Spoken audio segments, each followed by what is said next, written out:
Bonjour, bonjour bien-aimés. Nous retrouvons encore avec notre programme Amour pour ta vie, notre émission que nous avons débutée aujourd'hui. Nous finissons notre série sur le mot de la semaine qui est l'obéissance. Nous allons dans ces 10 minutes de vérité biblique aborder aussi d'autres types d'obéissance que nous devons aux hommes, aux autorités, aux pères spirituels. Mais nous allons voir ça rapidement dans ces 10 minutes. Seigneur, tendre Dieu, notre Dieu qui nous enseigne, notre Dieu qui nous guide, Père. Nous te confions encore ces moments et nous voulons que tu continues avec nous dans ton précieux nom. Nous t'avons ainsi prié. Amen. Je me souviens que hier, j'étais encore en train de parler sur le prix qu'on a à payer à l'obéissance vis-à-vis de Dieu. J'avais cité le renoncement à soi-même, le rejet, l'acceptation de la solitude, la repentance, être aussi discipliné. La discipline fait aussi partie de l'obéissance. Pour marcher dans l'obéissance, il faut que tu sois discipliné. Maintenant, pour finir encore la série de l'obéissance à Dieu, il y a aussi une récompense. Il y a plusieurs récompenses que nous dit la Bible. Quand tu marches dans l'obéissance, il y a plusieurs récompenses que l'Éternel a prévues pour toi. Il y a plusieurs récompenses qui est à notre disposition. Et j'aimerais bien qu'on puisse aussi voir cela aujourd'hui. Il est écrit dans les livres de Deutéronome toujours, 28, dans le premier verset du chapitre 28 de Deutéronome, la Bible dit, si tu obéis, la fois dernière nous avons dit, si tu n'obéis pas, mais là, si tu obéis à la voix de l'Éternel ton Dieu, en observant et en mettant en pratique tous ces commandements que je t'ai prescrits aujourd'hui, l'Éternel ton Dieu te donnera la supériorité sur toutes les nations, de la terre. Quand tu rentres dans l'obéissance, tu as la clé. C'est pourquoi j'ai appelé l'obéissance la clé de toutes les portes. L'Éternel te promet la supériorité sur toutes les nations. Et va lire encore tous les chapitres de Deutéronome 28, tu comprendras une batterie de bénédictions, une succession de bénédictions que l'Éternel a prévues pour les obéissants, pour ceux-là qui veulent obéir. Que toi qui me suis, je vois comment ton cœur est en train de bouillonner, de prendre de bonnes décisions, d'obéir à Dieu, d'obéir à ses commandements, d'obéir à ses lois, d'obéir à ses recommandations. Tu vivras la supériorité sur toutes les nations. Mets cela en exécution et je sais que tu témoigneras les promesses et la grandeur de Dieu dans ta vie. Alors nous continuons. Nous allons voir aussi l'obéissance aux hommes. Nous sommes appelés aussi à obéir les hommes. Mais le problème, j'ai dit, l'obéissance à l'homme est soumise sous une condition. À Dieu, il n'y a pas de conditions. À l'homme, c'est sous une condition. Ça doit rester à caractère positif et aussi constructif. L'ordre que l'homme te donne, pour que toi tu puisses l'exécuter, pour que toi tu puisses l'obéir, il faut que cet ordre qui t'est donné soit dans le caractère positif. Qui dit positif? Qui dit que ça reste sous la recommandation de Dieu. Parce qu'un homme qui t'envoie à pouvoir commettre un meurtre, tu ne peux pas accepter cet ordre-là. Un homme qui t'envoie dans le mal, un homme qui t'envoie dans les péchés, tu ne peux pas accepter cet ordre-là. Il faut que ça soit positif et constructif. Nous avons vu même, Exode nous dit ça. Exode nous parle, lorsque les sages-femmes, lorsque le roi qui avait remplacé à l'époque de Joseph, quand l'autre roi est parti, c'est lui qui avait donné l'ordre de pouvoir tuer tous les enfants mâles qui naissaient en Égypte.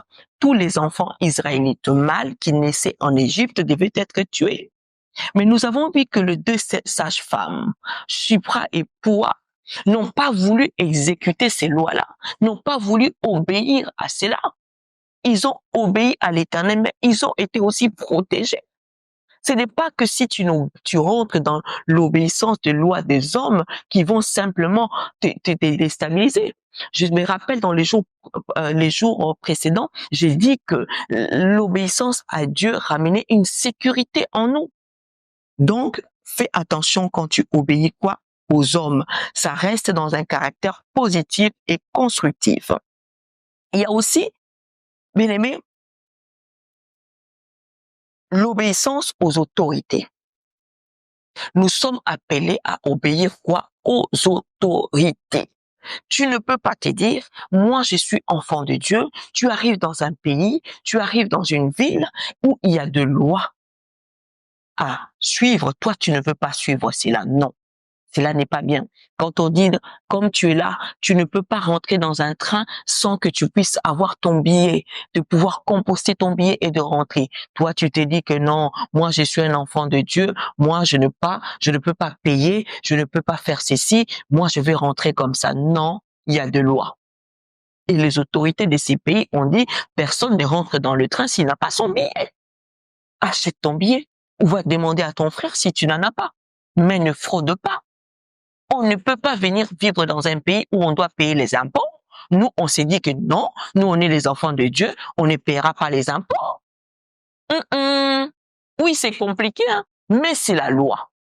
Donc, nous devons nous soumettre à toutes les autorités, à toutes les lois qui sont données dans un pays. Et comme je dis toujours, ça reste dans le cadre positif et constructif. Si les impôts qui est recommandé, qui est demandé dans ces pays fait vivre ces pays-là, nous sommes obligés de payer nos impôts. Nous sommes obligés. Oui, je sais que c'est difficile. Tu vas te dire, pasteur, qu'est-ce que tu me racontes? Tu sais combien d'impôts que j'ai à payer? Moi aussi, j'ai des impôts à payer, mais je suis obligé de les payer. Et vous savez aussi ici, hein, quand tu payes pas, trésor public passe là où il doit passer et les récupère. Pour ne pas en arriver là, paye. Je vois aussi beaucoup de gens, nous avons du mal à payer même les cantines de nos enfants. Ce sont des choses à respecter. Nous devons respecter, obéir aux autorités, quoi. Il est même écrit dans les livres de Romains, chapitre 13, la Bible dit que toute personne soit soumise aux autorités supérieures, car il n'y a point d'autorité qui ne vienne de Dieu. Et les autorités qui existent ont été instituées de Dieu. Ils disent que toute personne soit soumise aux autorités. C'est une recommandation aussi de notre Seigneur. Nous sommes appelés à respecter toutes les autorités, quoi, de nos pays et ainsi que de toutes les villes que nous habitons. Nous devons aussi rentrer à l'obéissance aux parents. Nous sommes appelés à obéir, quoi, à nos parents. Je m'adresse à une personne qui va me suivre. Je m'adresse à toi particulièrement. Toi qui as l'habitude de porter des injures à tes parents, de porter des impolitesses à tes parents, de porter des mépris à tes parents.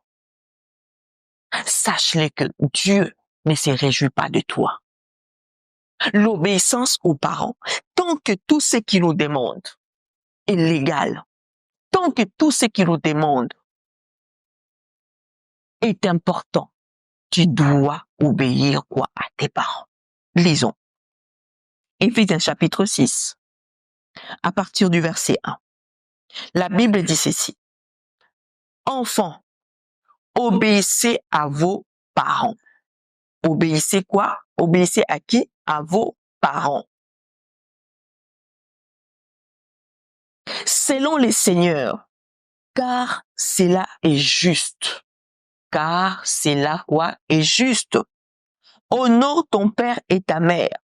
C'est le premier commandement avec une promesse. Le commandement que Dieu te demande. D'honorer quoi, ton père, quoi, et ta mère. Ce sont les deux personnes que tu dois respecter. Car derrière ces commandements, car derrière cette loi, l'Éternel a mis deux promesses. Il dit que tu vivras longtemps sur la terre et tu seras aussi quoi? Heureux. Lors de tant que tes parents ne t'envoient pas dans le mal. J'ai dit que l'obéissance aux ordres est soumise à une condition. La condition que cet ordre qui t'est donné soit positif et constructif. Tu dois obéir quoi? À tes parents. Obéir. Parce que derrière ça, tu as de promesses de longévité, mais aussi de vivre quoi? Heureux. Malheureusement, nous allons finir. Nous finissons par là, nous sommes déjà dans le temps. Mais tous les mots que nous sommes en train d'exploiter, d'explorer, nous aurons l'occasion de le reprendre. Si besoin, nous les répondrons. Parce qu'il y avait encore d'autres catégories d'obéissance que nos pères spirituels, d'obéir aussi aux frères, aux sœurs, que nous n'avons pas pu aborder. Mais je sais que l'Éternel, le Saint-Esprit qui nous a mis cette directive, nous donnera l'occasion de le recommencer et apporter d'autres choses que nous n'avons pas pu apporter. En tout cas, ma prière que je fais en ces moments, je prie à l'Éternel, je prie à notre Dieu de nous donner à tous la force de rentrer dans l'obéissance, d'obéir à notre Seigneur avant tout, d'obéir à nos parents, d'obéir aux autorités, afin que nous puissions plaire à notre Dieu, afin que nous puissions être honorés, parce que notre Dieu honore ceux-là qui l'honorent. Seigneur, qui nous fortifie, qui nous équipe, qui nous donne encore la possibilité de pouvoir l'aimer, qui nous aide à renoncer à nos volontés personnelles, qui nous aide à renoncer à nos désirs personnels.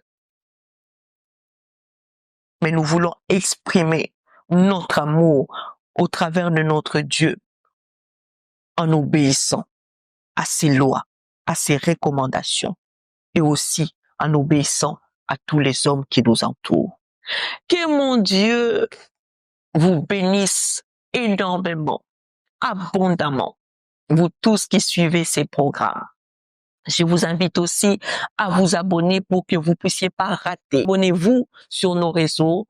Nous sommes sur YouTube, nous sommes sur Facebook, nous sommes sur TikTok avec le nom de Joanna Lembe, votre humble servante. Nous arrivons à la fin de notre série du mot de la semaine qui était l'obéissance. Prends-les en considération et pratique tout ce que tu as entendu en ce lieu. Je sais que avec la voix du Seigneur, nous serons tous bénis et accompagnés par son amour. De ma part, je vous souhaite une excellente journée. Shalom, shalom dans vos maisons. Que le Seigneur vous bénisse.